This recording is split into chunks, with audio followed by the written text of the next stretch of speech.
আসসালামু আলাইকুম বন্ধুরা, কেমন আছেন? আশা করি ভালো আছেন। আজকে আপনাদেরকে একটা নতুন জিনিস দেখাবো। তো এটা থেকে ভালো কিছু শিখতে পারবেন।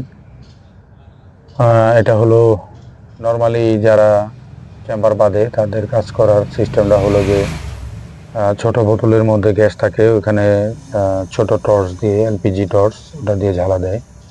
ওটা দিয়ে জ্বালা দিতে গেলে অনেক হিট আপ হয়, অনেক জায়গায় রং টং নষ্ট হয়ে যায়। তো এটা হলো নরমালি যেটা গ্যাস সিলিন্ডার দিয়ে এবং অক্সিজেন অ্যাসিটিলিন দিয়ে ওয়েল্ডিং, ব্রেজিং, কপার ব্রেজিং, ব্রাশ ওয়েল্ডিং করা হয়, সেটা এখন করব। এবং এটা হলো একটা ফ্রিজের, নর্মাল ফ্রিজের ডিপ চেম্বার। এটা লোহার, এটা ভিতরে নষ্ট হয়ে গেছে। এটা থেকে প্রচুর পরিমাণে ময়লা আসে এবং বারবার এটা জাম হয়ে যায়। তো সেই জন্য এটাকে পরিবর্তন করা হচ্ছে। তো এটাকে পরিবর্তন করে এখন নতুন করে আবার কমপ্লিট করে লাগানো হবে এবং এটা জ্বালাই করা হবে। তো সেই জ্বালাইয়ের জন্য রেডি করা হচ্ছে। তো আপনাদের সুবিধার্থে ভিডিও করলাম। ভিডিওটা দেখে আপনাদের যদি ভালো লাগে, অবশ্যই আমার ভিডিও করার যে সময়টা ব্যয় করেছি সেটা সার্থক হবে ইনশাল্লাহ। তো এই যে দেখতেছেন যে এটা যেহেতু কপার টিউব, তো কপার টিউবে অনেক সময় প্রিন্ট করা থাকে, সেই জায়গাটা পরিষ্কার করে নেওয়া লাগে। পরিষ্কার করে এটাকে ডোলে পরিষ্কার করে তারপরে এটাকে ব্রেজিং করতে হবে। সেই জন্যে ব্রেজিংয়ের জিনিসগুলিকে রেডি করা হচ্ছে। এখন এটাকে কি বলে, সাদা যে কয়েলটা দেখতেছেন, এই কয়েলটা হইল লোহার। তো এটার ভিতরে পিতলের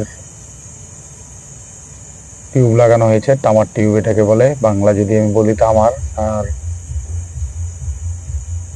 এমনিতে আমরা এটাকে কপার টিউব বলি।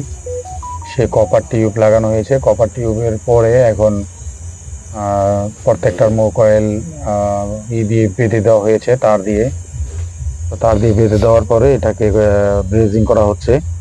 তো ব্রেজিং করার পরে এটা কানেক্টিং করে ফাইনালি কমপ্লিট করা হবে। তো আসলে এই ধরনের কাজগুলি সাধারণত যারা আমরা করে থাকি, এগুলি সচরাচর লোকজন দেখাইতে চায় না, যে দেখাইলে হয় কি যে এখান থেকে অনেকে হয়তো অনেক কিছু শিখে যাবে। তো সেই জন্যে লোকজন চেষ্টা করে যে না, যতটা সম্ভব না দেখানো। তো আমি চিন্তা করলাম যে না, ঠিক আছে, না দেখায় লাভ কি, দেখাইলে মানুষ যদি, যারা এই কাজ করে তারা যদি একটু শিখতে পারে। তো সেই জন্যে আমি ভিডিওটা রেডি করছি এবং এটাকে অবশ্যই আপনাদের জন্য উন্মুক্ত করে দিব, আপনারা দেখবেন। তো ওই যে দেখেন যে হালকা হালকা হলদেটে একটা ভাব আছে ভিতরে, ওটা হলো সাদার সাথে যেটা, ওটা হলো কপার টিউবটা। এই কপার টিউবের জয়েন্টগুলি এখন দেওয়া হচ্ছে। চারটা তাকের মধ্যে চারটাতেই কপার টিউবের কয়েল বানিয়ে লাগিয়ে দেওয়া হয়েছে। এখন এই কয়েলগুলোকে একটু করে ঝালা দিয়ে তারপরে ফিটিং করা লাগবে। অসংখ্য ধন্যবাদ আপনাদেরকে, আপনারা যারা এখন ভিডিওটা দেখতেছেন। আশা করি ভিডিওটা দেখে আপনাদের ভালো লাগবে।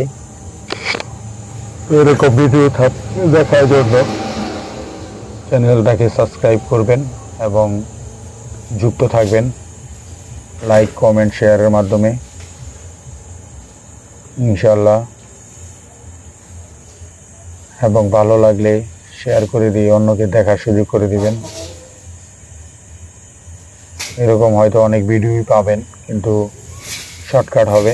কিন্তু আমি এটা চেষ্টা করেছি আপনাদেরকে পুরোটা ভিডিও দেওয়ার জন্য, যাতে করে আপনারা দেখে বুঝতে পারেন যে কিভাবে কাজটা করা হয়।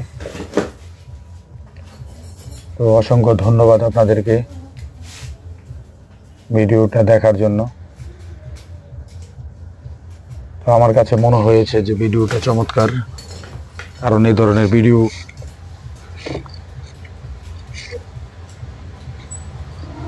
খুবই কম থাকে।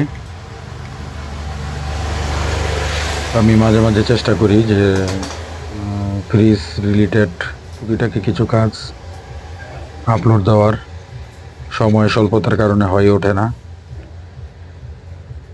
তো এই জন্য এটাকে মোটামুটি টোটাল কাজটা দেখাতে গেলে অনেক বড় হয়ে যায়, সেজন্য খণ্ড খণ্ড করে কাজটা করেছি। অবশ্যই অন্যান্য যে কাজগুলি ছিল সেটারও আপডেট ভিডিও দিয়ে দিব একটার পর একটা। আপনারা চাইলে এগুলি দেখে নিতে পারবেন, সমস্যা নেই। আসলে মানুষ এখন শুধু রং তামাশার ভিডিওই দেখে বেশি। তারপরেও আমি চেষ্টা করলাম যে ঠিক আছে, কিছু কাজকর্ম করে রাখলে ক্ষতি কি, লোকজন দেখে যদি উপকৃত হয় আমার এই কাজে, এই জন্যই ভিডিওটা করা। ভালো লাগলে পাশে থাকবেন, দেখবেন, অন্যকে দেখার সুযোগ করে দেবেন। এই যে দেখেন, এগুলো প্রতিটা পাইপে কিন্তু সিঙ্গেল সিঙ্গেল করে, কারণ এটা তো যখন বানিয়েছে তখনও করেছে, মানে প্রতিটা সিঙ্গেল সিঙ্গেলই জ্বালা দিয়েছে, কিন্তু এই পেন্টটা করেছে পরে, কয়েলটা কমপ্লিট হওয়ার পরে পেন্ট করেছে। কিন্তু আমার তো আর এখানে পেন্ট করার কিছু নেই, আমি তামার টিউব ব্যবহার করেছি। এবং এগুলি যখন কোম্পানি বানায় তখন এটার মধ্যে একটা রাবার কোটেড ডোকো পেন্ট করে। ডোকো পেন্টটা ওয়ান কাইন্ড অফ রাবারের মতো, মানে প্লাস্টিকের মতো। এটা দীর্ঘদিন পর্যন্ত মেটালের উপরে বসে থাকে, নষ্ট হয় না। এটার কয়েলটার বয়স অনেক হয়েছে, ব্রিজটার বয়স 25-30-এর কাছাকাছি বয়স, যার জন্য কয়েলটা ড্যামেজ হয়ে গেছে। এই জন্য আমি চেঞ্জটা করে দিচ্ছি।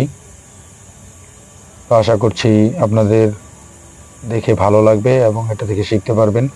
তো আপনারা এই ধরনের ছোট ছোট কাজগুলি অবশ্যই নিজেরা ইচ্ছে করলে করতে পারেন। এবং এটা আমি নিজেই করেছি, কারণ এটা আমি যদি যারা কাজ করে তাদেরকে ডেকে নিয়ে আসতাম, মিনিমাম আমার এখানে 2000 টাকা খরচ হতো, 1500 থেকে 2000। সো একটা ফ্রিজ রিপেয়ার করতে গেলে 2000 টাকা যদি মজুরি দেওয়া লাগে অন্যজনকে, তারপরে আমার আনুষঙ্গিক আরও খরচ আছে, সব মিলে তো আমি এখানে লাভ করব কিভাবে? তো সেই জন্য চিন্তা করলাম যে ঠিক আছে, আমি যদি কাজটা নিজে করি, তো এখানে মিস্ত্রির খরচটা কমে গেল। সেই খরচটা আমি পাবলিকের কাছ থেকে কিছু হলেও কম নিতে পারবো। কারণ আমি যদি 2000 টাকা মজুরি দিই, সেই ক্ষেত্রে আমি যার কাজটা করলাম তার কাছ থেকে 2000 না হোক 1500 টাকা কম নিতে পারবো।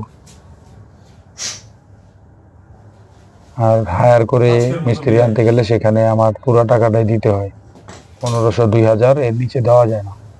কারণ এর নিচে হলে আপনি মিস্ত্রি পাবেন না কখনোই। সো এটা হলো, দেখেন ফাইনালি